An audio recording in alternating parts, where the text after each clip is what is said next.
नमस्कार, स्वागत है आपका। आप देख रहे हैं बड़ी बहस। मैं हूं आपके साथ सुमित झा। नीतीश कुमार चौथी बार मुख्यमंत्री बने हैं, लेकिन न्यूटन का तीसरा नियम अगर पढ़ा होगा आपने तो एक्शन का रिएक्शन होता है। जाहिर है न्यूटन के तीसरे नियम के सियासी फलसफे से उनका सामना हर वक्त होता रहेगा, यानी हर एक्शन का रिएक्शन होता है। इसका तोड़ नीतीश को निकालना ही होगा, क्योंकि उनके सामने इस चुनौती के शुरुआती लक्षण दिखने शुरू हो गए हैं। नीतीश के सिर कांटों का ताज है और इस बार तो कांटे ज्यादा चुभने वाले हैं। जाहिर है नीतीश को कांटों का काट निकालना होगा। आज बड़ी बहस में यही मसला है।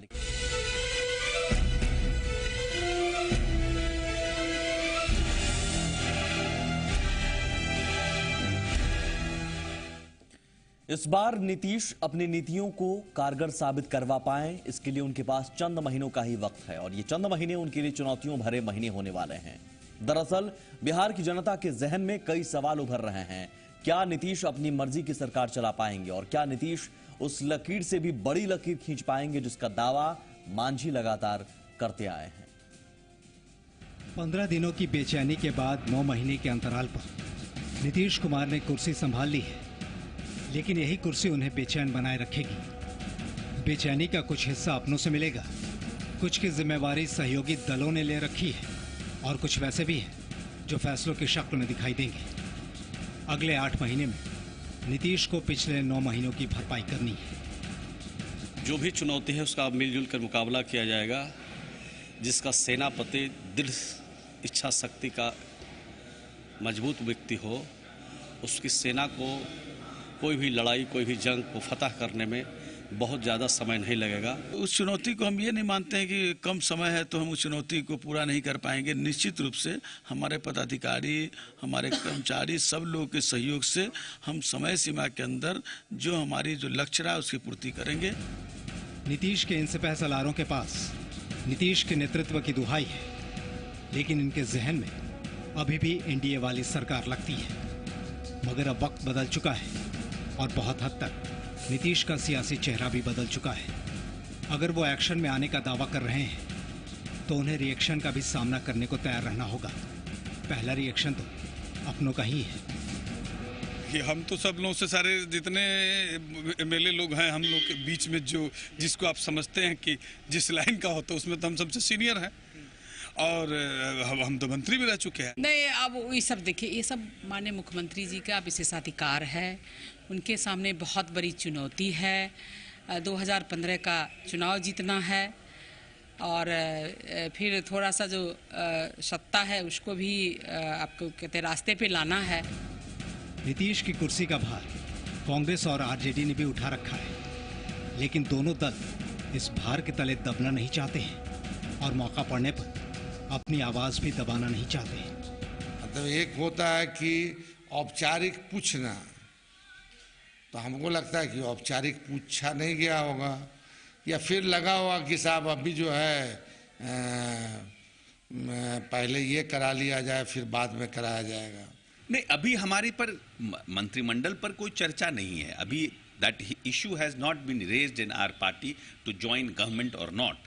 That will be after taking confidence into Vidhansabha. We will discuss it with the आला कमान। ताज कांटों भरा है।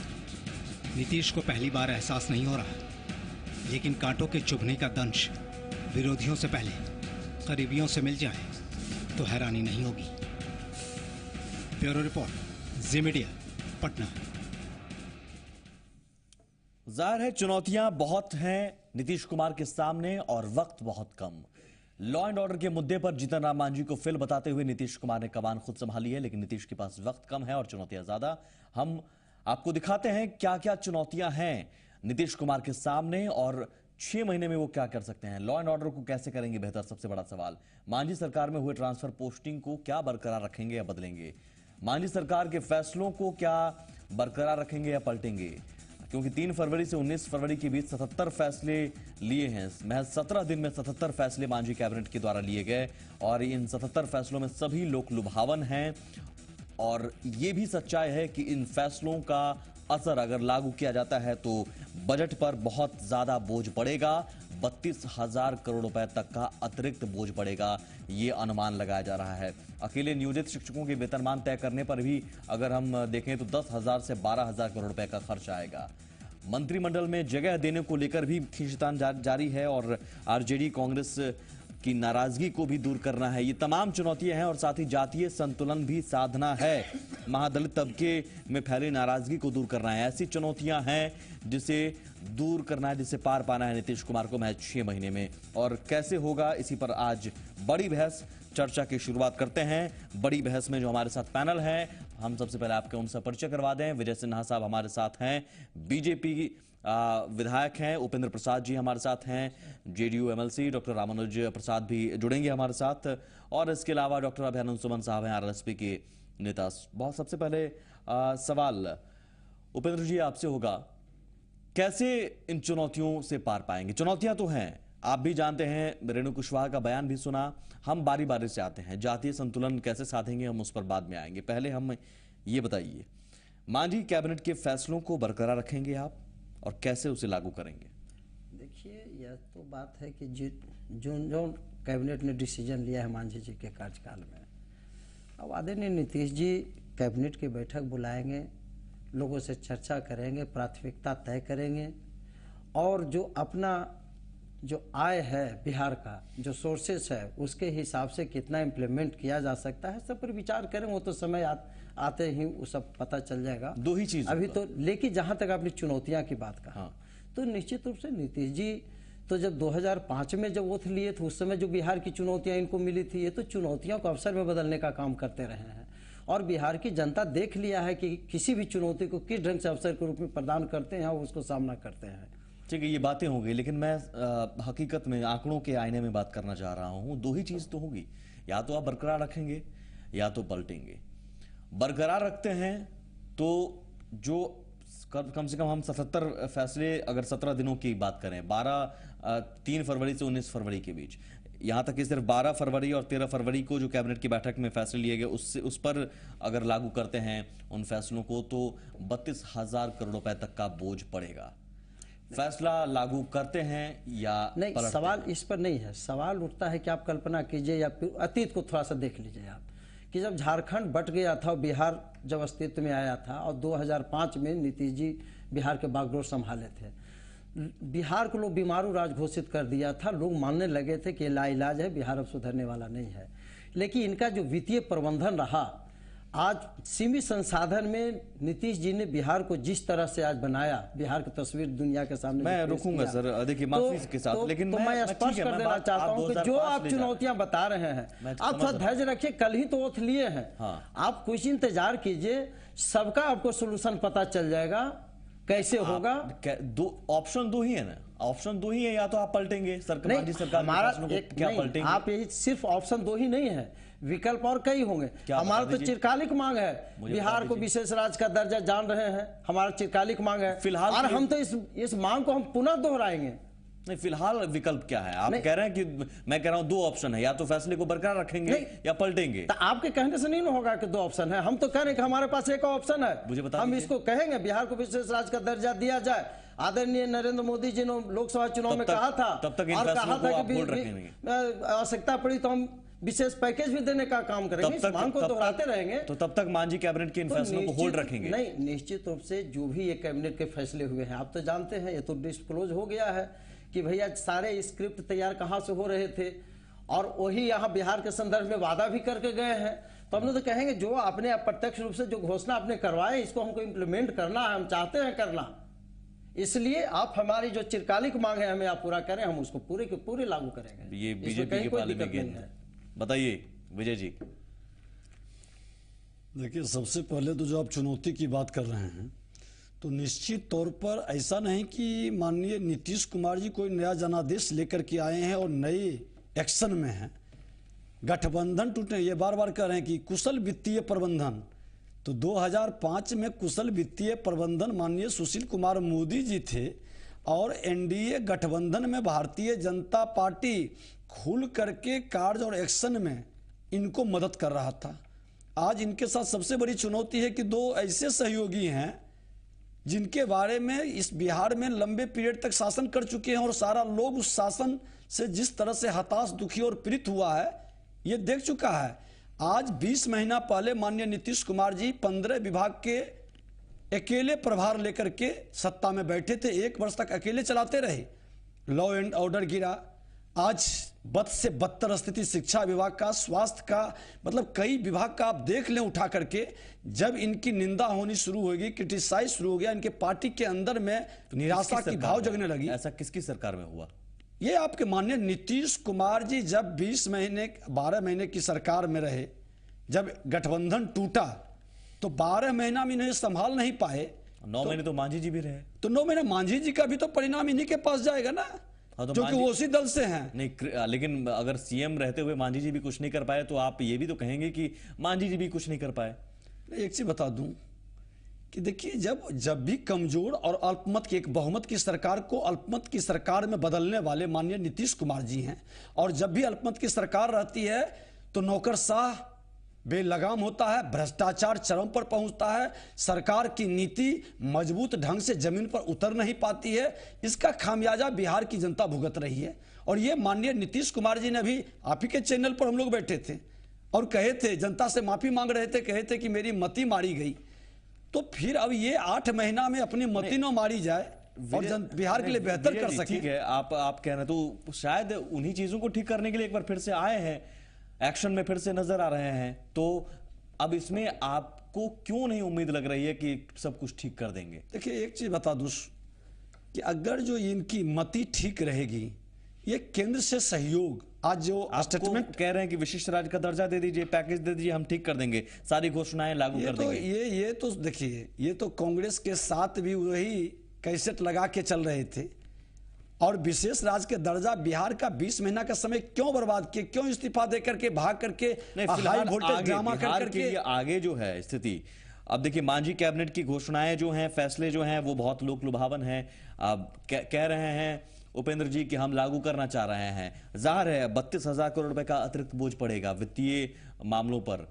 तो ऐसे में आपसे उम्मीद कर रहे हैं, आप कीजिए सहयोग। नहीं, इन्होंने ही वादा किया है ना, उसे हम याद दिलाने। मैं बता देता हूं, अभी एक उदाहरण देता हूं, करेंगे। अभी एक उदाहरण दे रहा हूं कि इनको विशेष राज्य की दर्जा, पढ़े लिखे लोग हैं, विशेष राज्य की दर्जा में इनको कौन कौन सा लाभ होगा, कई बार डिस्कशन हो चुका है। आज इनको इंफ्रास्ट्रक्चर नहीं रहने के कारण 2800 मेगावाट, जहां इनको 1200-1300 मेगावाट बिजली मिलता था, 2800 मेगावाट बिजली मिल रहा है, जिसकी उपयोग नहीं बिहार में हो रही है। बताइए। केंद्र सरकार के द्वारा, आज पहले हम लोग रोते थे, पेपर में छपवाते थे, हम भी उस गठबंधन में थे, कि हमको 1800 मेगावाट मिलना चाहिए, मिलता है 800 मेगावाट, 1200 मेगावाट, आया 2800 मेगावाट मिलता है। लेकिन आधी से अधिक आबादी बिजली विद्युतीकरण। लेकिन आंकड़ा ये भी है विजय जी कि अलग अलग 60 योजनाएं हैं विभिन्न विभागों में, जो केंद्रीय के सहयोग से चल रही हैं, और आपको देना था 27,000 करोड़ रुपए, लेकिन 14,300 करोड़ रुपए ही आए हैं। 12,700 करोड़ रुपए लक्ष्य से कम आए हैं। ये कुछ आंकड़े हैं।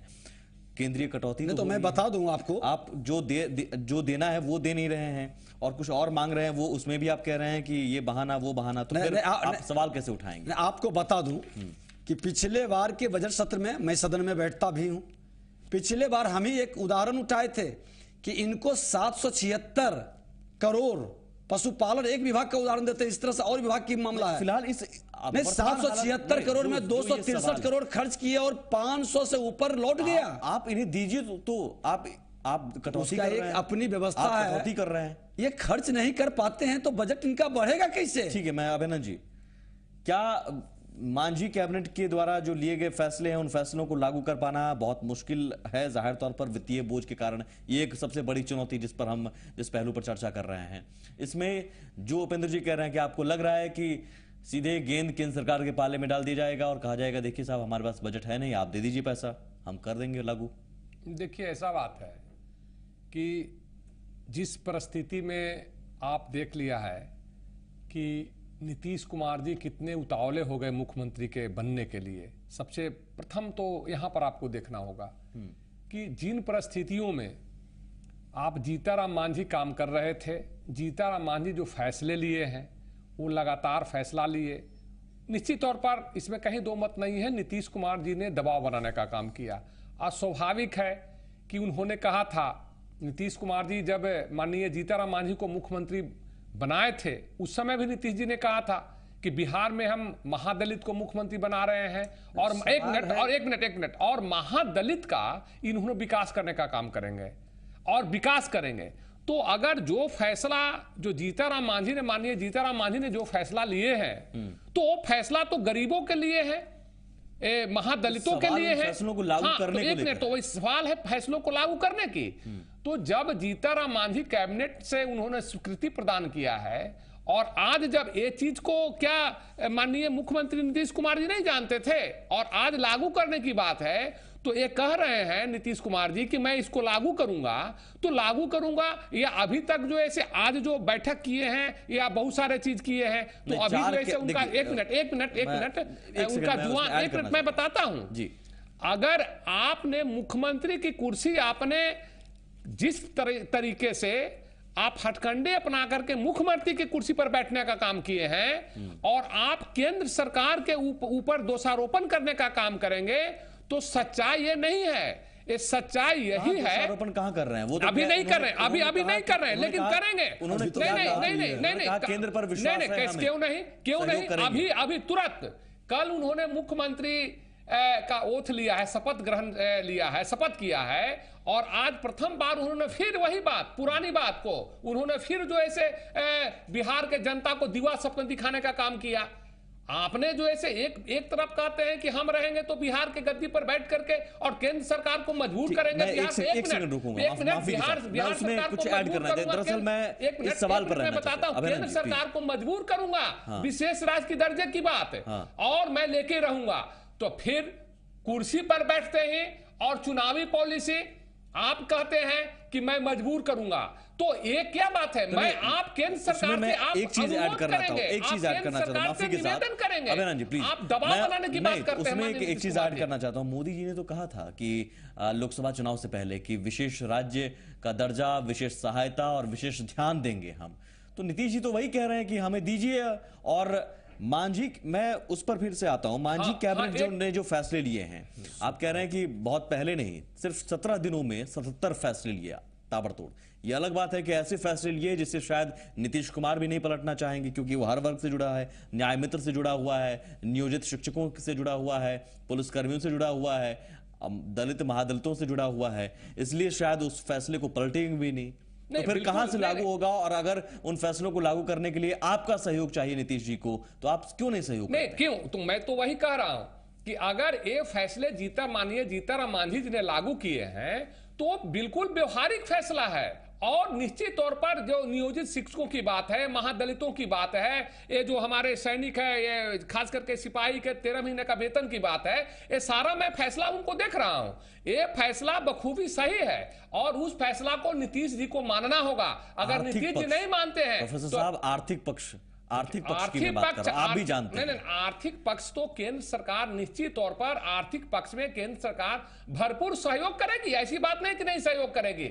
लेकिन कटौती का आरोप लग रहा है। लेकिन आज तक केंद्र सरकार जितने पैसे प्रदेश की सरकारों को देते रही है, खास करके बिहार सरकार के, आप विभिन्न विभागों को आप देखें तो उनके आज तक, आज फरवरी के आज 23 तारीख हो चुके हैं, आज कितने प्रतिशत उन्होंने खर्चा किया है, इस पर भी आपको ध्यान देना होगा। तो इसका आरोप वो कह देंगे कि पिछली बार तो मांझी मुख्यमंत्री थे, वो नहीं कर पाए, तो मेरी ख्याल दूसरे दल से थे। मुख्यमंत्री क्या दूसरे दल से थे? और दूसरी बात है कि नहीं, आपने खर्च कहां किया? कि आप लगातार आप देख लीजिए कि केंद्र सरकार जितनी सारी पैसा मुहैया करा रही है, उस पैसा का क्या राज्य सरकार खर्च कर पा रही है? बताइए एकदम इसी आपको अगर कुछ कहा जाता है कि मांझी कैबिनेट के जो फैसले, ये फैसले मैं आपको फिर से बता दूं, न्याय मित्र से जुड़ा हुआ, नियोजित शिक्षकों से जुड़ा हुआ, दलित महादलितों से जुड़ा हुआ, जाहिर है आपकी नजर में ये फैसले गलत नहीं है ना? मैं तो कह रहा हूं कि जो भी फैसले लिए हैं कैबिनेट, मैं तो कह रहा हूं कि हम आदरणीय प्रधानमंत्री जी ने बिहार की जनता से जो वादा किया था कि बिहार को हम जब केंद्र में सत्ता में आएंगे तो बिहार को विशेष राज्य का दर्जा देंगे, आवश्यकता पड़ी तो विशेष पैकेज भी देने का काम करेंगे। आज हमारी आवश्यकता महसूस हो रही है, यही तो हमारे नेता आदरणीय नीतीश जी कह रहे हैं कि हम केंद्र सरकार से बात करेंगे, प्रधानमंत्री जी से बात करेंगे और जो भी फैसले लिए हैं आदरणीय जीतनराम मांझी जी, हम सारे फैसलों को लागू करेंगे, बशर्ते केंद्र जो वादा किया बिहार की जनता के साथ तो वादा निभाए, हम पूरा करेंगे। हम पीछे कहाँ हैं? मुझे बस इतना बता दीजिए। और रही बात एक सेकंड जी कह रहे हैं, मैं माफी के साथ एक सेकंड। जी जी तब उपेंद्र जी मुझे बता दीजिए कि मांझी जी तो वही कर रहे थे, पीएम मोदी जी के पास जा रहे थे सहयोग के लिए, उनको करने देते फिर। तब इसमें अब नीतीश जी को आने की जरूरत क्यों थी तब? नहीं, वो सवाल नहीं है।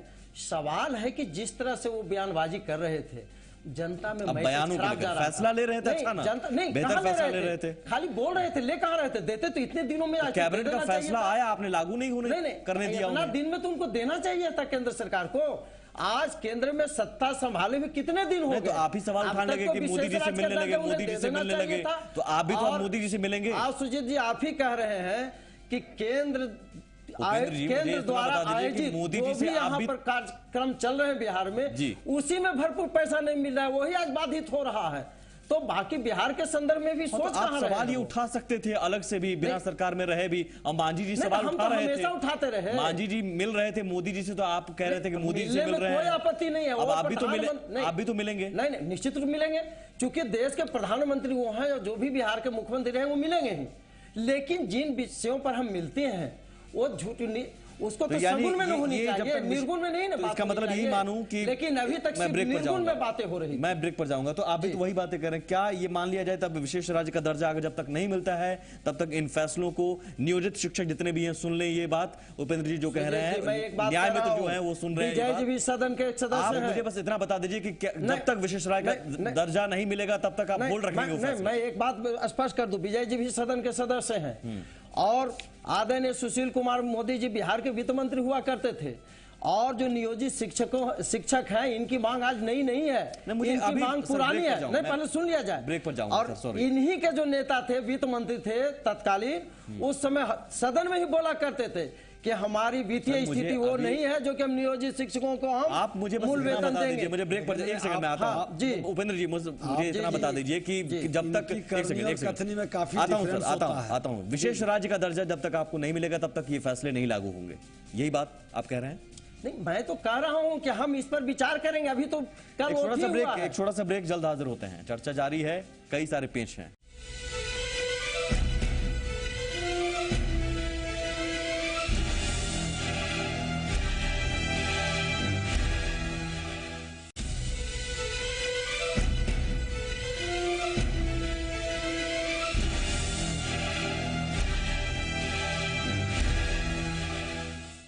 एक्शन एक्शन में आ गए नीतीश कुमार, लेकिन उससे पहले ही कई सारे रिएक्शन शुरू हो गए हैं और उन रिएक्शनों से निपटने की चुनौती, सबसे बड़ा जो रिएक्शन है मांझी कैबिनेट के जो ताबड़तोड़ लिए गए थे फैसले, लोक लुभावन फैसले और जिनका वित्तीय बोझ पड़ेगा अगर लागू किया जाए, वो कैसे लागू करेंगे, सबसे बड़ी चुनौती है। उस पर हम चर्चा कर रहे हैं।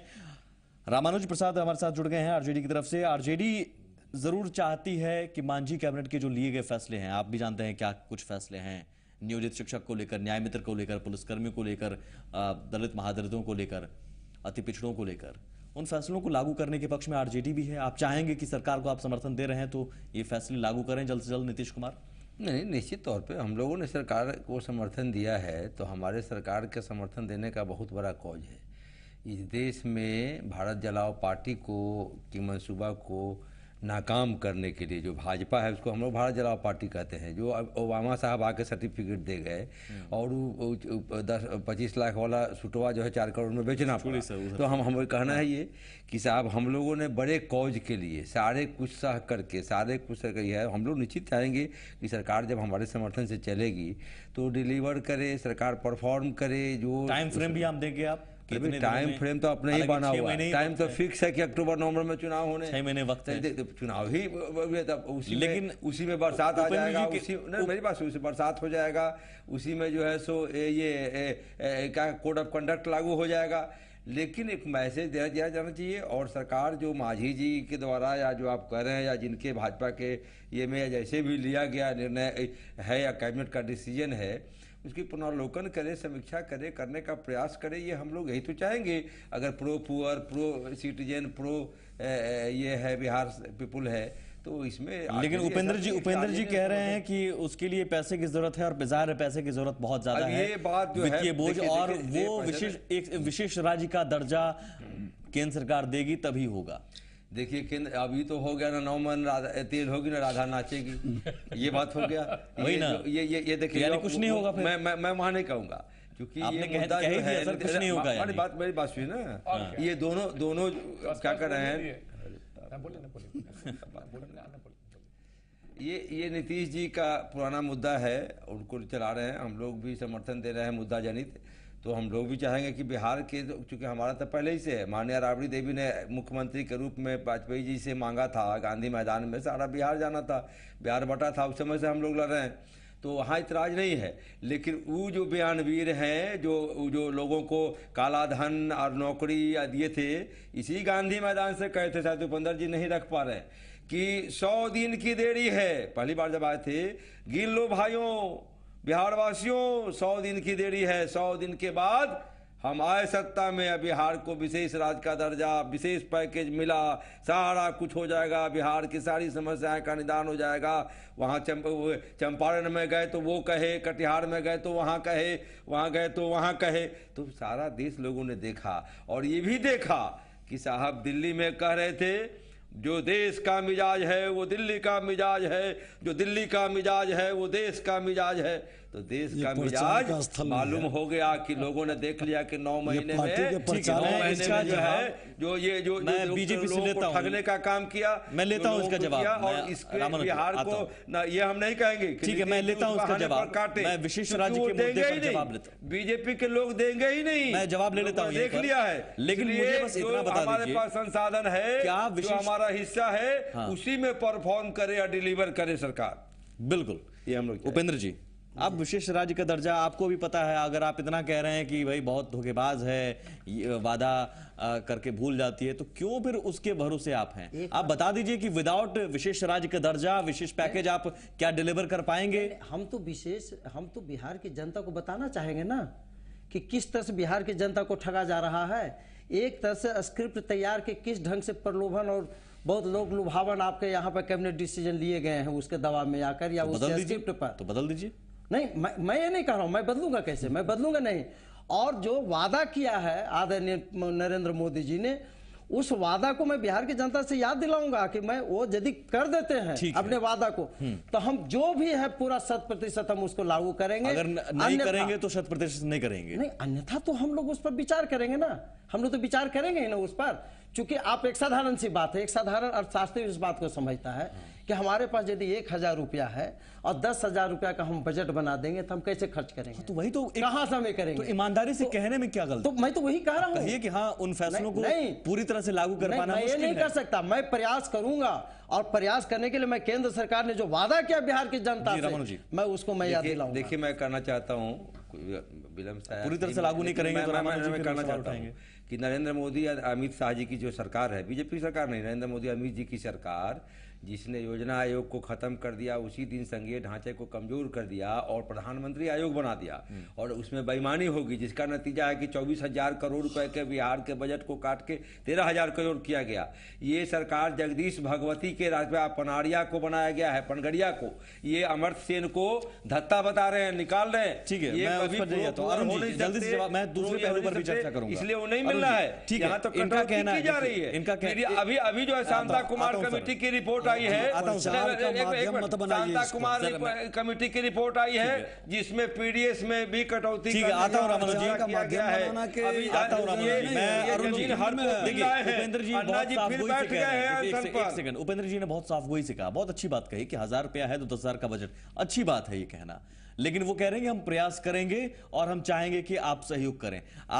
आपने जबकि वादा किया था, ऐसा नहीं कि मांग रहे हैं कुछ और आप नहीं दे रहे हैं, आपने खुद कहा था हम दे देंगे 100 दिनों के अंदर, क्या हर्ज है, दे दीजिए, सहयोग कीजिए। अरुण जी, विजय जी, सॉरी विजय जी, हाँ देखिए, एक तो पहले बता दें कि रामानुज जी जिस तरह से लगता है प्रचार का स्थल बना लिए, अरे पूरे बिहार की जनता आपके बारे में जानती है कि हमारे किस विषय में जानती है ना कि आप लोग देश की जनता जानते हैं। चलाने वाले लोग रहे हैं। देखिए जवाब है जी, तो देखिए जवाब है करनी और सब जानता है। सहयोग क्या विषयांतर मत करिए विषय अमेरिका में भी कहना पड़ा। आप सुन लीजिए, भारत को भारत रहने दो, मेकिंग इंडिया नहीं, भारत विषयांतर क्यों कर रहे हैं? आपका चेहरा और चरित्र सब देख चुका है। हमारा चरित्र रामानु जी चर्चा होनी चाहिए। देखिए रामानु जी देखिए एक चीज बताओ, चाल चरित्र को देख लिया। मैं उनके आपके सवालों का जवाब लेता हूँ प्लीज रामानु जी। करनी और कथनी में काफी डिफरेंस है। सर मुझे बस इतना जवाब दे दीजिए, विशेष राज्य का दर्जा देने में आपको क्या हर्ज है अगर आपसे मांगा जा रहा है और आपने खुद वादा किया? देखिए एक चीज बता दूं सुमित जी कि उस समय भी विशेष राज्य का दर्जा ये माननीय नरेंद्र मोदी जी के कहने और इसके बाद का शुरू नहीं है। जब कांग्रेस की सरकार थी, आरजेडी समर्थन कर रहे थे और कांग्रेस की गोद में कांग्रेस नहीं थी, इसलिए हट गई। अरे सुनिए, आपके प्रधानमंत्री जी के यहाँ के कहा अगर आपसे भी जोरदार में बोल सकते हैं, हमारी मांग थी, लेकिन आप दोनों मिलकर झाँव करेंगे तो इससे चलेगी व्यवस्था। आप कुर्सी पर हैं, रामानुज बाबू सुन लीजिए, कुर्सी पर हैं 9 महीना से। रामानुज बाबू 9 महीना में मांझी जी आप एक चीज बता दीजिए कि इनको विशेष पैकेज दिया जाए। जो पैसा इनको मिल रहा है वो खर्च नहीं कर पाते हैं। भ्रष्टाचार इनका ब्लॉक से थाना से लेकर हर विभाग तक चरम पर पहुंचा हुआ है। इनके कई मंत्री भ्रष्टाचार के आरोप में गंभीर आरोप लगा हुआ है। आज जैसे चेहरे लाए गए हैं मंत्रिमंडल में, मारने का काम आज जैसे महिलाओं के साथ, अब सुनने इनका धैर्य से सुन रहे थे, पुलिस ने क्या ऐसे भ्रष्टाचारी लोगों की जमात में एक बात साहब, मैं बहस के दूसरे पहलू पर जाऊंगा। उसी कैसेट लगा करके आप खर्च नहीं कर पा रहे हैं, वो इसलिए नहीं देंगे। आप कहेंगे कि भाई हम उसके बावजूद भी आज विशेष राज्य का दर्जा में इनको जानकारी हो कि हिमाचल और उत्तरांचल में मिला हुआ है। विशेष दलील दे रहे हैं, अब लीजिए कि वो विशेष सुनने की ताकत नहीं है पूरी बात समझने की। आप देख दीजिए मत। अरे रामानु जी आप बिहार विजय जी से जानना चाहता हूँ, विजय जी से जानना चाहता हूँ, पूरी बात अभी सुने नहीं और जानकारी चाहिए आपको। कहाँ कश्मीर और कहाँ के नहीं, पूरी बात सुने कहाँ की आप जानकारी चाहिए। मैं ये बताना चाहता हूँ, इनसे मैं बात करना चाहता हूँ। सुमित जी तो पूरी बात दोनों सुने नहीं। आपके सवाल को लेकर ये खर्च नहीं कर पा रहे। अभी तो हमने जवाब दिया ही नहीं। खर्च नहीं कर पा रहे, आपका ये कहना है। मैं ये कहना चाहता हूँ जो आप बीच में कांग्रेस को ला रहे हैं, तो कांग्रेस ने बताया कि मामला पहले से मांग होती रही विशेष राज्य का दर्जा। कांग्रेस ने कभी वादा नहीं किया कि हम देंगे, उसने नहीं कहा कभी। रंगराजन कमेटी बनाया। अरे आपके माननीय मुख्यमंत्री नीतीश कुमार जी प्रधानमंत्री वर्तमान राष्ट्रपति जी को बधाई दिए थे कि हम देंगे। आप उस दिन को भूल गए, बधाई दिए थे। रघुराजन कमेटी का रिपोर्ट आया था तो यही जनता दल कार्यालय में होली दिवाली दोनों मिलकर मनाए थे। दोनों मनाए थे, आप उस दिन को भूल जा रहे हैं। जैसे कह रहे हैं तब कह रहे हैं। उसको तो चाहिए, आप जो कहे नीतीश कुमार जी कैबिनेट के लिए गए फैसले लागू नहीं हो पाएंगे, यही माननीय नीतीश कुमार जी ने भी कहा था। माननीय नीतीश कुमार जी ने कहा था कि जो हम बिहार प्रदेश को विशेष राज्य के दर्जा देंगे, मैं उनके साथ चला जाऊंगा। चलिए ये बहुत पुराना मुद्दा है। आपके चैनल के माध्यम से मैं प्रश्न कर रहा हूं, क्या एनडीए सरकार ने बिहार को विशेष राज्य के दर्जा देगी तो क्या नीतीश कुमार जी फिर जो ऐसे एनडीए सरकार में चले आएंगे? विशेष राज्य का दर्जा तो दे दीजिए, दे इसके बाद में प्रश्न उठेगा। कैसे पहले आप दीजिएगा, इसके बाद में प्रश्न उठेगा। पहले चले आइए। अरे नहीं तो पहले चले आइए। अरे दे दीजिए, इसके बाद में प्रश्न अगला कीजिएगा। आज वही कांग्रेस के सहयोग से वही आरजेडी के अरे मैं तो कह ही रहा हूँ, आपको जनादेश नीतीश जी ने कहा मैं उसको सहयोग करूंगा। 2010 का जनादेश नीतीश कुमार जी को मिला था कि एनडीए को मिला था? 2010 का सवाल फिर अब दूसरा नहीं लाइए, जो प्रश्न उस पर आप आइए। जो कांग्रेस के मिला जो प्रश्न वो गंगा में पानी बहुत बह गया, गंगा में पानी बहुत बह गया होना है। जनता भी समझ रही है कि मांझी कैबिनेट के जो भी फैसले थे, हमको विश्वास एनडीए सरकार को, ठीक है सर, मैं समझ गया। एक मिनट, एनडीए सरकार को, एक मिनट सुमित जी, एनडीए सरकार को विश्वास होगी कि प्रदेश की सरकार अगर मेरे पैसों को सही ढंग से उपयोग करता है, उसका उपयोगिता प्रमाण पत्र सही ढंग से देता है, तो हमको विशेष राज्य का दर्जा देने में जरा सा भी हिचक नहीं है। अरे एसीडीसी बिल का मामला है, सुशील कुमार मोदी थे। सुमित जी, बस एक छोटा सा ब्रेक लेता हूं सर। विजय जी, मुझे लगता है कि एसीडीसी मामला सर रामानुज जी विषयांतर कर रहे हैं, विशेष राज्य के दर्जे पर हटा रहे हैं। एक सेकंड रामानुज जी, रघुनाथन कमेटी का जो मापदंड था, आज बता दें कि उसके अंदर में आपका infrastructure, law and order, power, ये तमाम चीज रहेंगे तो बड़ी इंडस्ट्री जाएगी बिहार में और उसका लाभ आपने वादा उठाएंगे। किया था, आपने वादा किया था विजय जी, तो ये सोचते पहले वादा करने से पहले, माननीय नीतीश कुमार वादा करने से पहले आप सोचते ये माननीय बातें। नीतीश कुमार जी पहल करने की बजाय आने के बाद आपके लिए सुनिए तो पहल करने के बजाय तो मैदान छोड़ के ब्रेक के उस पार जातीय संतुलन साधना भी एक बड़ी चुनौती है। सोशल इंजीनियरिंग की बारीकियों की परख रखने वाले नीतीश कुमार के सामने ये भी चुनौती है। आता हूं सर।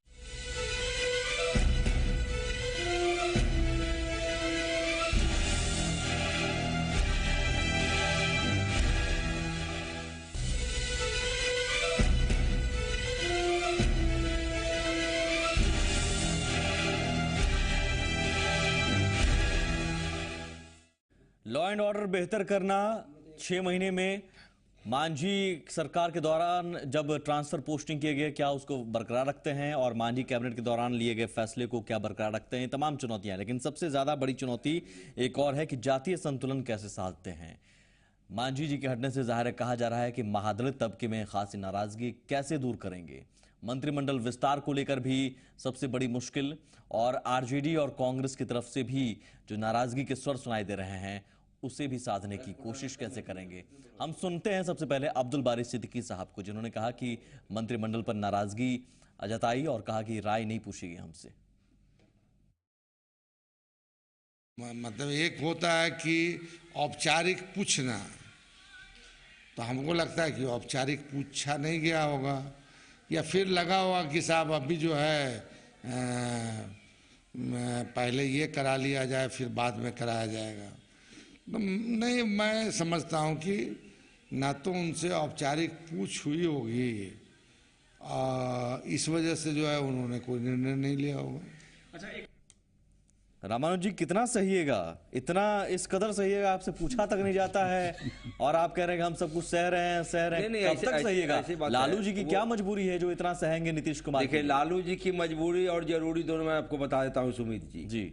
ये विदित सत्य है, स्पष्ट है, सारी दुनिया के लोग जानते हैं कि लालू जी की पहचान इस देश की जो आत्मा है संविधान की, सेकुलर और सोशलिस्ट रेसिडेंशियल, उसके अक्षुण रखने वाले सबसे पहले झंडा बरदार हैं। बाबरी मस्जिद ढहा करके देश जलाने वाले को पकड़ के बंद करने वाले लालू जी है। हम कितना बड़ा भी त्याग कर सकते हैं, हम सारे जलाना सह करके, हमने इसी यहाँ से कहा था, सारी प्रताड़ना सह करके, जंगल राज और आतंक राज का हवा करके, हम जेल जा करके, प्रताड़ना सह करके भी घोटाला और भ्रष्टाचार में लिप्त रहने वाले लोग अपने को आदर्श पुरुष के रूप में अरे पूरे बिहार को कलंकित करने वाले, नरसंहार और अपहरण का उद्योग चलाने वाले अपने को आदर्श के रूप में प्रस्तुत कर रहे हैं। सब कुछ सह करके और बीजेपी के हथकंडा को रोकने, सब कुछ सहेंगे अरे तो फिर दर्द क्यों जाहिर करते हैं? ये यही सहते थे कि आज सैकड़ों नरसंहार करवाए, बिहार के अंदर आदर्शता प्रस्तुत कर रहे हैं। व्यवस्था में हो सकता है